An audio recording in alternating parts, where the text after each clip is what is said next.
Well, you heard before we started the show, the introduction, we have a guest joining us. This is someone I have long admired, so I want to give her a really great introduction. K.T. McFarland. She has a new book out. I'm going to show you the book. Matt has a great picture to show you, but I just want to show you. It is Revolution, Trump, Washington, and We the People. K.T. McFarland. She was the Deputy National Security Advisor under President Trump, under Lieutenant General Michael Flynn. This is a great book. I read it cover to cover, took copious notes. I'm so excited. We actually have K.T. McFarland joining us, and I know you probably heard her name. An interesting thing I learned from this book, she actually started working in Washington during college.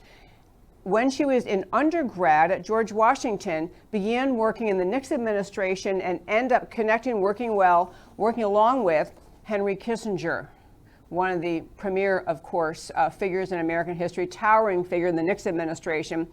She worked in 1970s as a night shift typist and worked her way up, a long, wonderful career in national security in Washington.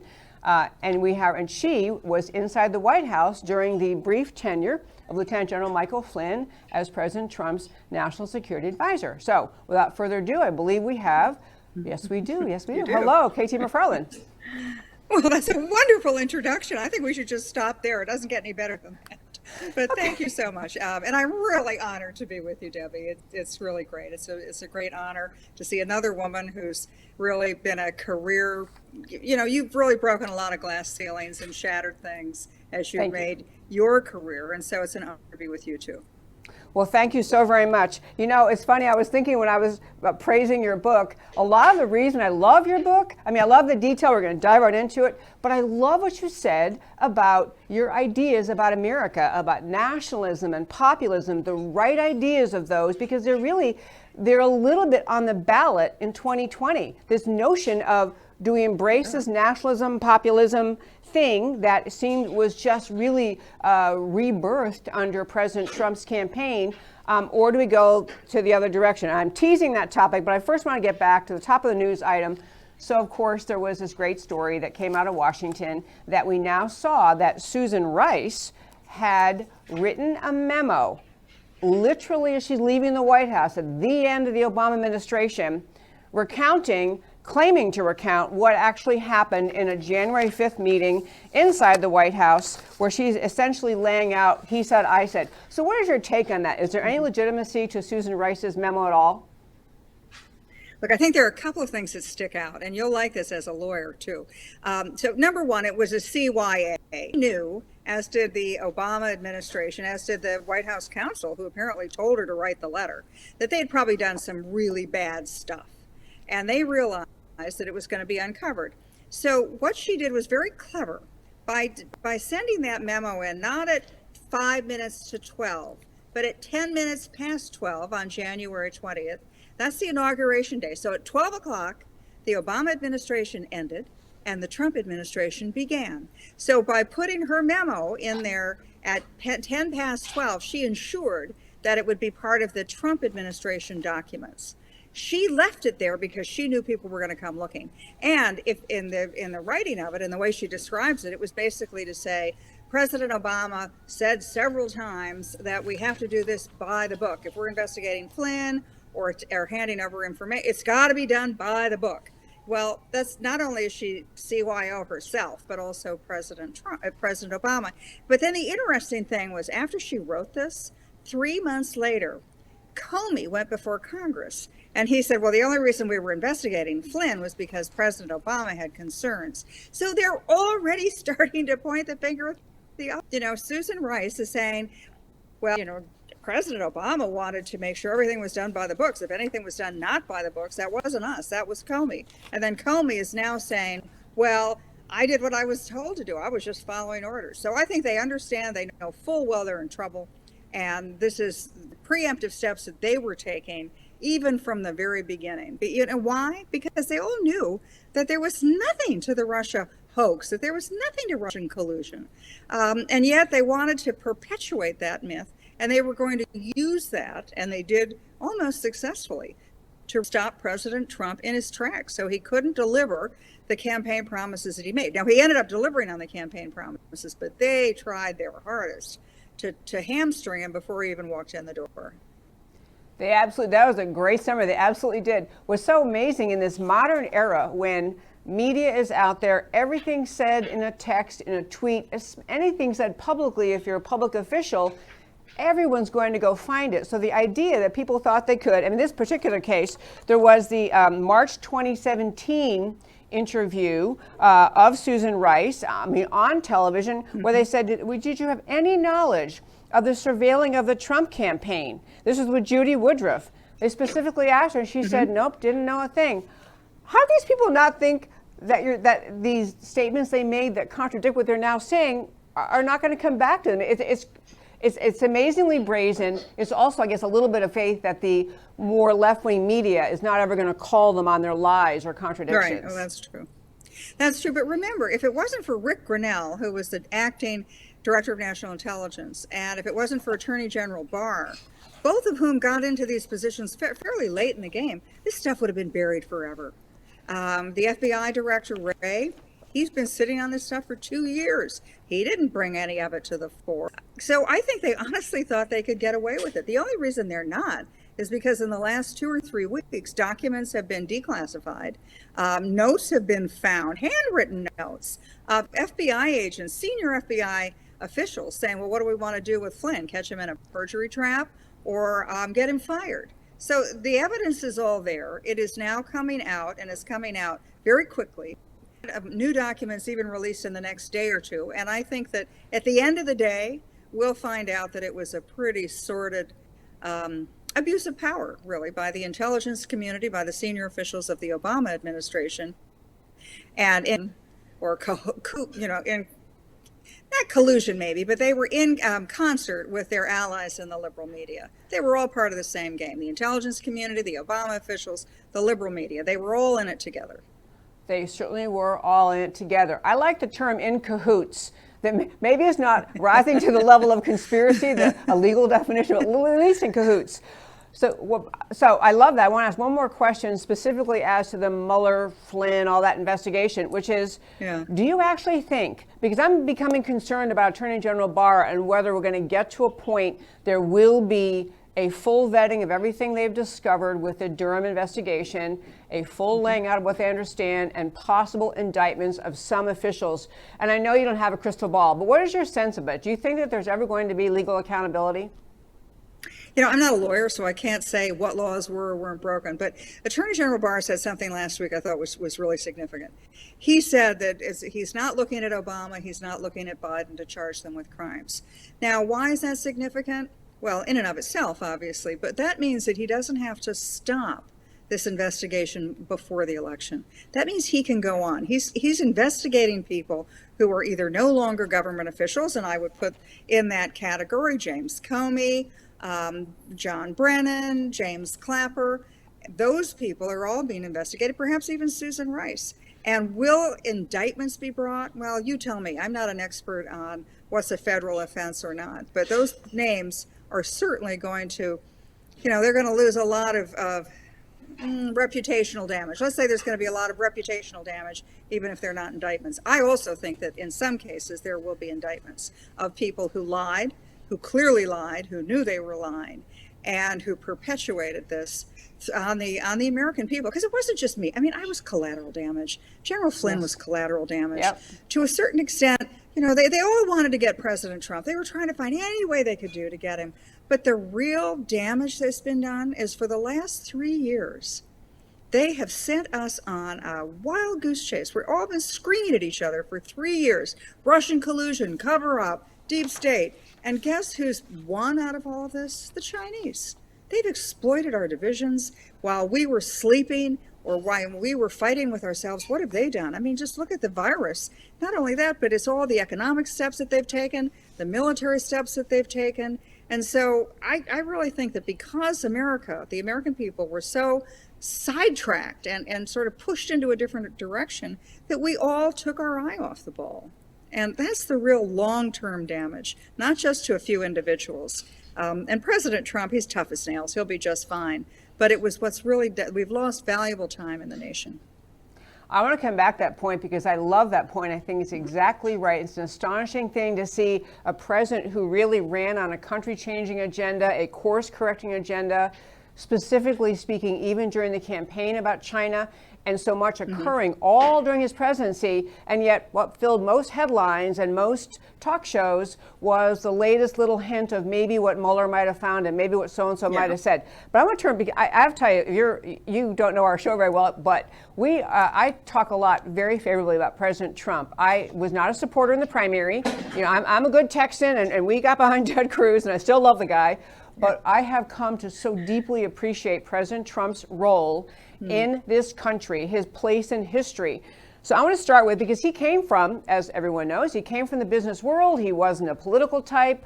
He said in a recent interview he'd only been to Washington 17 times in his life before he got there to join. So I wanted to start with, you actually wrote about and talked about when he was in the campaign. He is in a debate. He had a debate with Hillary. Apparently, the pundit said he didn't seem so strong on national defense or national security. So you were part of a team that sat down with him between, I'm smiling thinking about it, the first debate and the second debate to help him get up to speed on national security issues. You were assigned China. Can you just tell our listeners about that? Well, I should preface it by saying I have briefed presidential candidates for decades. And I know, and I've been briefed myself, so I know what a briefing is, and I know what debate prep is. And I also knew that Hillary Clinton, in preparation for the second debate, she had sort of gone off the grid. She was working with her advisors. She was getting, murder boarded, it's called. She was really prepared. So Trump, as you said, in his first debate, well, and so for the second debate, which was supposed to be on foreign policy, everyone assumed that, well, Hillary Clinton, that's her forte. She's just going to clean the floor with him. She's going to wipe him out. And so about a dozen of us were brought to Trump Tower to talk to President Trump about these. Now, I thought at first I was one of dozens of groups he's meeting with. It was pretty clear when we got into Trump Tower, we were it.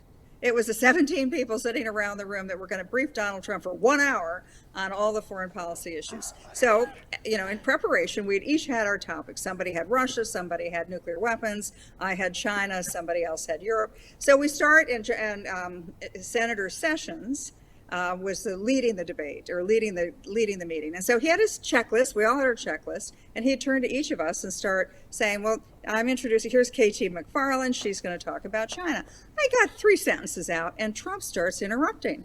So he says, well, what about the trade balance? What's their GNP growth? How does this affect Germany and the trade with Germany? So I'm thinking, oh my God. So I'm getting peppered with all these questions that I wasn't prepared for. And Trump did the same thing with everybody else. So at the end of the hour, I thought, oh, we haven't gotten through this list. He's not going to get any preparation. And when he opened it, he said, look, I don't believe in a lot of preparation because I think you get stale. So everybody knew, make your points quickly and get out. By the end of the debate, the prep, I looked over at Senator Sessions' list, and we had gotten through all the topics, just not in any linear fashion. And it was, he was not a passive receiver of information, which is normally what happens. He was right in there. And so when he asked me about the Chinese military, and I gave an opinion, he said, yeah, I think that's true. When somebody else talked about Europe, he said, no, I don't agree with that. It was like we were having a debate within ourselves. But what I finally figured out is that he assimilates information very differently. And because, as you point out, he wasn't a politician, he was a CEO of several very successful businesses, he thinks that he's the guy in charge and he wants to make the big decisions and he wants you to give him what he needs, not what you think he needs. And so, I realized right from the beginning, this is a different kind of candidate. He's going to be a very different president if he should win. And he has proven to be that and a lot more. Well, I love that story. And actually, one thing you comment in the book was you realize that he was interrupting people, but he was pretty well informed. He was reading. He may not know. I'm sure he didn't know all the detail the experts knew, but he knew enough, and he knew what he thought mattered, and he was confident enough to say, well, where is that going to go? Very confident. So I love that. And this same behavior you're describing of a normal briefing, which you've been part of many, contrasted with a briefing by President Trump. It continued during the time you were in the White House, right? That whole style of you barely get 3 sentences out and he wants to go in a different direction or ask. In fact, you should honestly, I was reading the book at home, I was periodically interrupting myself, running down to my husband's office. You got to hear this funny story. Just telling him, because we can completely picture it. But this continuing in the White House of putting people, asking questions, having a briefing, disrupting the briefer, letting other people chime in. Did you get comfortable with that, or was it something that was unsettling to people? It was unsettling if you've experienced for the first time. And I would always bring my NSC staff members in, and I would try to play President Trump, and I would interrupt them and pepper them while they tried to give me a briefing so that they could have a sense of how difficult it was going to be. You never really get comfortable with it, but I think the key that I found with him is a couple of things. One, by the time you get to be president, you're a passive recipient of all information. You don't really know anybody other than politicians and lobbyists. But when President Trump came in, he has this huge intelligence network of his own. Golfing buddies, billionaire pals, international businessmen. He knows a lot of people, and he talks to them all the time. So he has the ability to push back when he thinks the intelligence community isn't really giving him what he needs. The other thing I found with him, though, is that, people say, oh, well, he only likes people who fawn over him. I could disagree with him as long as I had a legitimate reason for it. And one example that I talk about in my book is the day that we found out that the Syrians were using chemical weapons against their own civilian population, women and children. Trump came into the Oval Office. He was mad as could be. And I sat down with several other people for the president's daily intelligence briefing. And he said, I want to take him out, meaning President Assad of Syria. So I'm looking around, nobody's saying anything. And I said, well, Mr. President, you can't do that. And he said, why can't I do that? And I said, well, that's actually an act of war, and it would be a declaration of war to try to target a foreign leader for assassination. And I said, and secondly, it's against American law. And he said, well, they're already at war with us. Well, I knew what he wanted was to do something. But and he wasn't sure what that something was, and all he was thinking about was, I want to assassinate this guy. Look at what he's done. But when I said to him, well, it doesn't mean you do nothing. But you can't assassinate him. But here's what you might be able to do. And so we started giving him options. He argued with me a couple of times, but by the end of it, he totally understood that the best option was the one he ultimately took, which was to use American Tomahawk missiles to bomb the airfields of the Syrian military that was using those airfields to deliver chemical weapons. So Trump, I found him able to take other people's ideas and make them his own, but only after he had vetted them, and only if you made a good case. He wasn't going to take it on faith. You needed to be able to support it. And then I found him very easy to work with in that regard. I love hearing that. I actually, it's a kind of funny thing what I talked about during the campaign, which I think he really brought to America. He's not a traditional, I'm a lawyer by background and very logical and very conservative. I like bullet point arguments. He just loves America. He loves the idea of America. He loves the strength of America, that whole feel. And it really inspired in the American people that same sense. Like, yes, why aren't we all loving America more? Why do we hear so much denigration of the idea of America and the culture of America and the success of America? So he regenerated that love of America. I want to get to that populism thing, but two other things I just found really insightful about him in your book, and I appreciated reading about. So when presidents who've been long-term politicians in Washington finally arrive at the White House, they have a bank, they have a deep bench of connections and people they knew and people they can bring in. And you went through the transition phase with this president where he had very few people to turn to like that. And so can you describe a little bit of how the transition phase worked and how significant was it that he didn't have the political deep bench to help him get started? Well, part of it was that the traditional Republicans, the Romney Republicans, the George W. Bush, the Jeb Bush Republicans, a lot of those foreign policy and other experts said I would never work with Trump. They were called never Trumpers. So they were ineligible. And so when President Trump came in, he didn't want those people anyway. He thought they were responsible for a lot of the mistakes that we've made economically and in foreign policy in the last 20 years. So he wanted new people. But in the wanting of new people, he didn't have that big bench. So on the first day of the transition, I walked into the transition offices in Washington, and there were hundreds of desks that were waiting for the Hillary Clinton transition team, and we didn't have anybody to fill more than about 15 of them.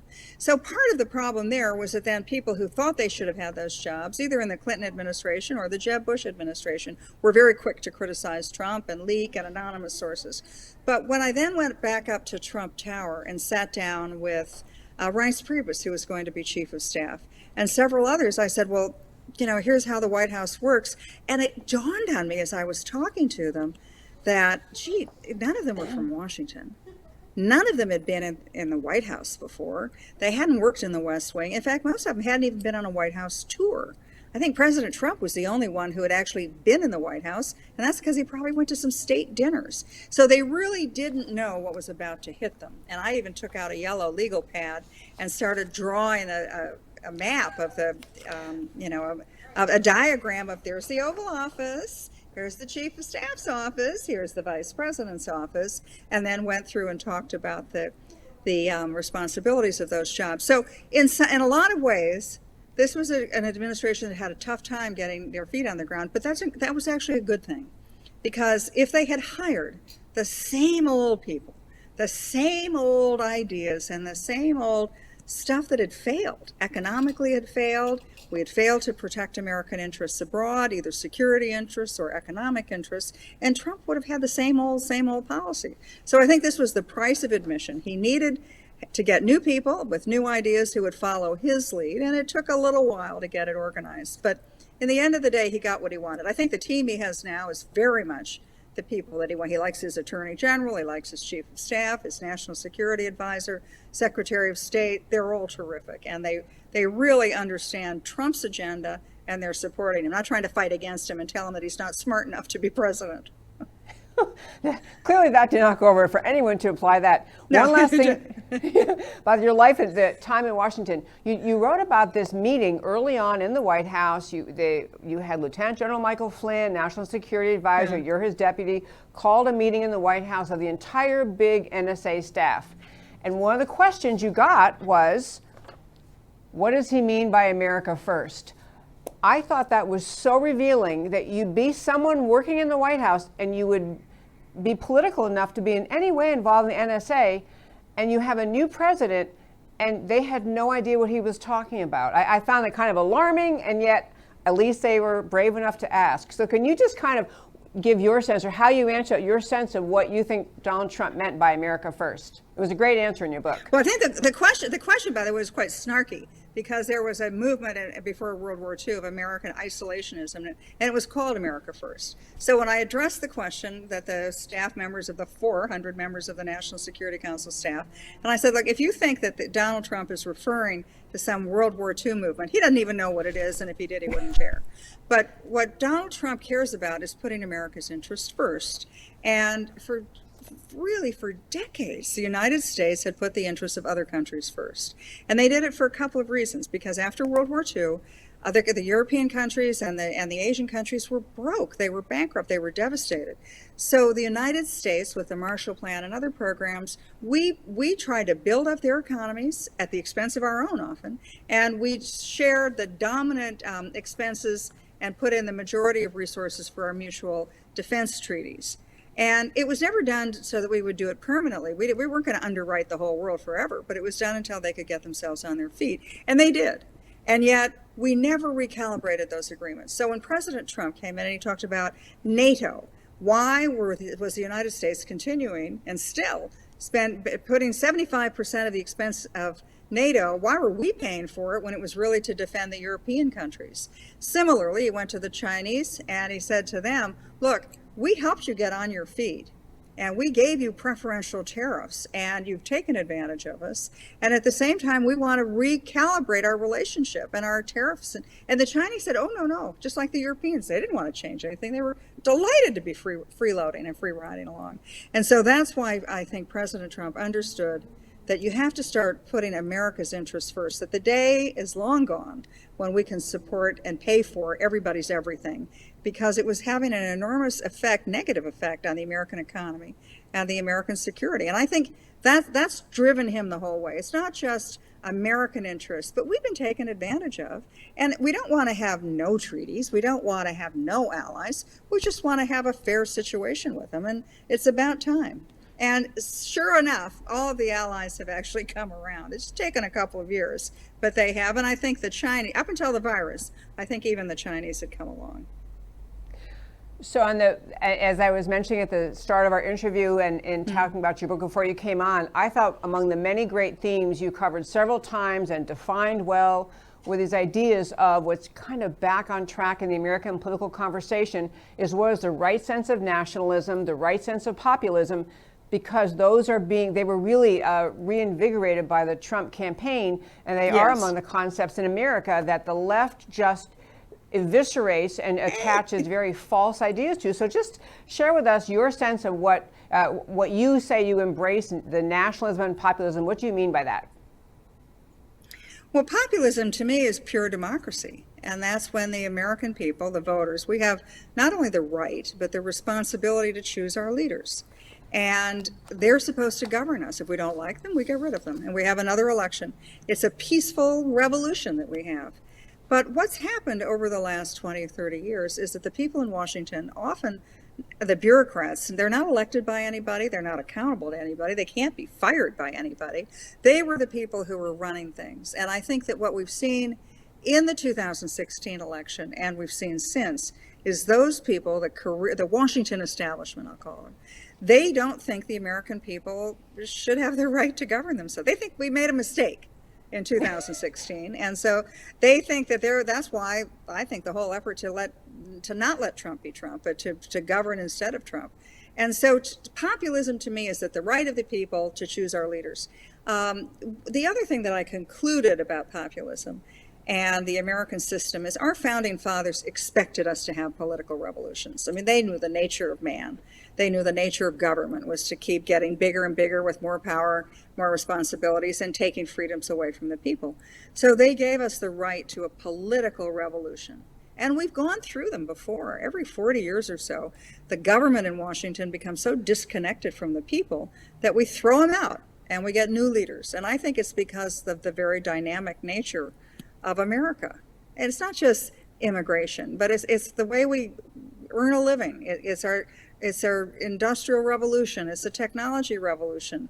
It's our geographic changes. It's our demographic changes. It's our social changes. And government, by its very nature, just wants to support the status quo. They're not nimble enough to keep up with we, the American people. So I think 2016 was a revolution of the American people, the populace, and the people who feel that America's interests were not being served. Not only were their individual interests not being served, but the nation's interests were not being served by the status quo people in Washington. So it was a populist revolution of the American people rising up and electing a very different kind of leader.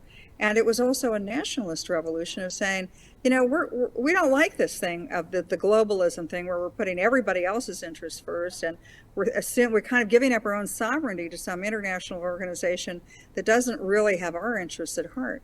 So to me, it's not xenophobic, it's none of those things. What it is a recognition that the United States has certain values, free market system, a pure democracy, and that we should continue to support them. And there's nothing wrong with that. And the people who have us feel ashamed that we love America, ashamed that that the people of America have risen up to tell the elites to go packing, I think is part of the real problem. They don't understand. They're so in their little bubble of elitism that they don't think that the American people are smart enough to govern themselves. I think they're wrong. And we've shown them that throughout our history, because we come back again and again and throw the bums out and put new people in. KT McFarland, first of all, I want to say to our listeners again, this is the book. You really should get it. It is a fun and fast-paced and deeply informative read. I learned so much, and I am a total political wonk, and I learned so much. Revolution, Trump, Washington, and We the People is the name of the book. KT McFarland, thank you so much for taking time to join me today. Thank you very much, Debbie. I really appreciate it. Thank you. Thank you. Folks, I'm telling you, you can get it on Amazon, by the way. I got mine on Amazon as soon as I realized I could connect with her. I just can't urge you strongly enough. Full of information. We could have talked for a couple of hours.